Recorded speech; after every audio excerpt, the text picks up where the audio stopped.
The new Qashqai is the first car Nissan Europe has pressed and assembled out of aluminium. So we've had to find new ways of working.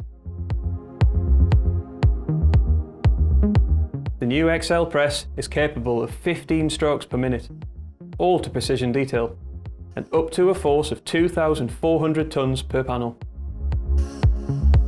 The new process has meant hundreds of hours of training as we learn how to safely manage a highly explosive aluminium dust. The £52 million investment also includes the Cyclone, a recycling facility blasting scrap metal at 150 kilometers an hour. It can handle more than 7 tons in an hour. The Cyclone ensures a greener, more efficient recycling process. Lightweight panels reduce weight and emissions. That means the car can accommodate more tech, including the heavier electrified powertrain for our customers. One thing hasn't changed: the attention to detail that means each panel is right, first time, every time.